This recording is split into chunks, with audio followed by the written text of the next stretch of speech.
Assalamu alaikum everybody, this is your Arabic teacher Sam and a very warm welcome back to another episode of the Wednesday walkthroughs that we do here on the channel. This week we're in episode 5 of this little series that we're doing on children's hadith, past 4 weeks, so I've been doing it just over a month now.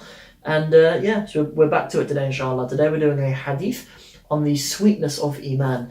But before we get into it, why have I got a pile of books on my desk here? This week, for the next 3 days, in fact, not even the whole week, just the next 3 days, I've got a real push to try to get students into the Arabic in 60 Steps program, because these books here are the last books that I will ever buy. These are the last book ones that I will ever buy. And one of them can be yours if you join in the next 3 days, inshallah. Or if they run out, then I'll have to close the program before that, because I'm ending that program soon in favour of an upgraded program, Arabic in 60 Steps 2.0, which is launching officially on the 1st of April, but I'm going to start pre-selling it on the 10th of March, inshallah. So we only really have today up until the 9th, and then it's closing. And we've already got rid of, in the past few days, managed to get 12 books. 12 books have been sent out to new students. Got another 13 left here, and that is all. So if you've ever been thinking about coming into the program, now is a really, really good time to do so, because if you wish to upgrade as well to the new program, you'll get a very, very hefty discount as well. So so that's the last thing I wanted to let you guys know about. This whole pile of books here, one of them can be yours. Just go to arabicwithsam.com/60, that's 60. Link will be in the description as well. And without further ado, let's get into this week's episode. So let me put it up on the screen for you. Just have a little look at this week's hadith. This is probably the most linguistically challenging hadith that we've done so far, probably. Usually these hadith for children that we do are like 1 or 2 lines, but this is a little bit bigger. Although I suppose a lot of the language in it is stuff that we've been over before. But anyway, so firstly, let's read the isnad. All of you who are following me so far in this series should know what isnad is. There is a little typo here that should almost certainly be an. So an Anas radiyallahu an. Anas is a Sahabi, is a companion of the Prophet Muhammad sallallahu alayhi wa sallam. So on the authority of Anas radiyallahu an al-Nabi. So it's on the authority of an-Nabi, the Prophet sallallahu alayhi wa sallam, قال, that he said, ثلاث من كن. So ثلاث, what number is ثلاثة? واحد, اثنان, ثلاث. Yeah, ثلاث is 3. So there are 3. من كن فيه. So there are three that are in him. Yeah, there are 3 kind of qualities it's talking about. There are 3 qualities that are in him. وجد بهن حلاوة الإيمان. So if they're kind of, the verb وجد is to find. If he finds them, he will taste the halawa of Iman. Okay, that brings us to the title, right, of this title of this hadith, right? Halawata al-imani. Yeah, this is a mudaf. This is mudaf and mudaf ilayh. So the halawa, that a lot of you will know of the term, like halwiyat is the word for like desserts, for sweets. And I know in dialects as well, rather than saying good, a lot of dialects say like halu for something being nice or being good. But it means the sweetness, right, or the delight of something. Really, sweetness, I think, is a nice translation of it. So the expression sweetness of Iman is halawat al-Iman. So these are kind of 3 qualities, right? These are kind of 3 qualities that, that if they're found in a person, then he will taste the sweetness of Iman, right? That's kind of what our introduction part of this hadith is saying. Good, so just to label the stuff as we go, this part that's in blue, that's the isnad of this hadith, the isnad, and then this part afterwards, I'll put a little red line. This part onwards is the metin of the hadith, the actual text of it. So what are these 3 characteristics? Let's see them. So man kana.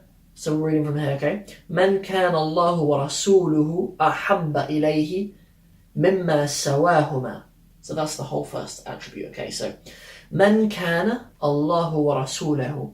So whoever is Allah and His Messenger, أحب, more beloved. Okay, this is actually kind of a standard, a kind of ism of kana and khabar of kana, right? This is a fairly standard sort of Allahu wa Rasuluhu, that's the ism of kana, and the khabar of kana is ahabba, which is why it's ahabba, right? We know the khabar of kana is mansub, or it takes fathahas most of the time.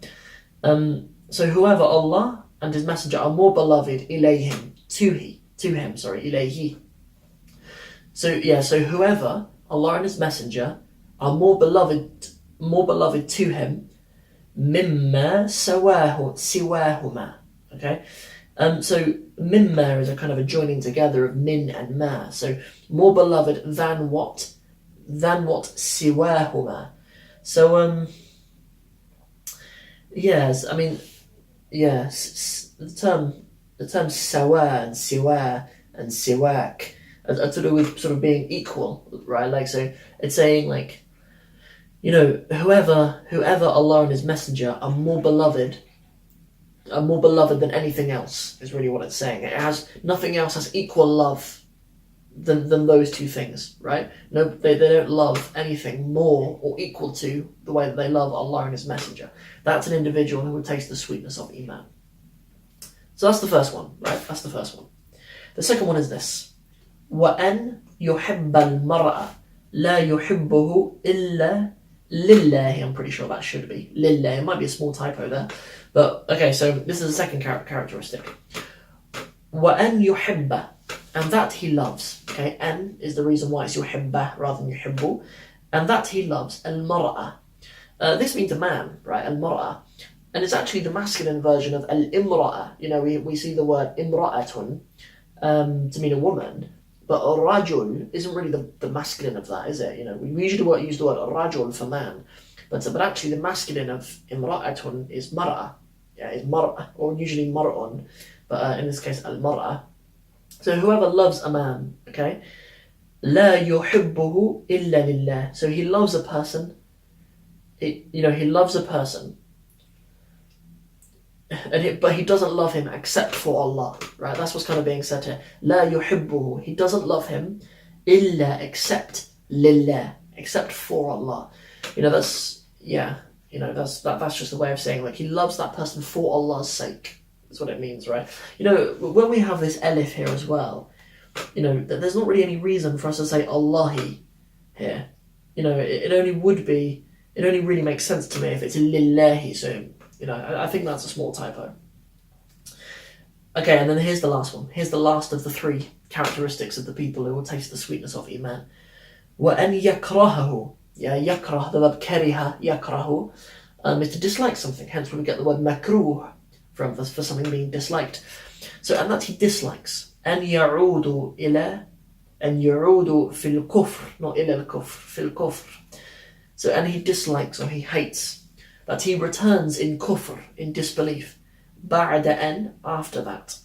So he returns in disbelief after that. أنقذه الله منه. So after that Allah has أنقذ.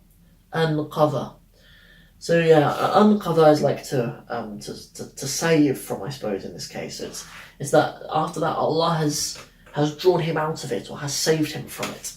Yeah, after Allah has saved him from kufr. كما يكره أن يقذف في النار.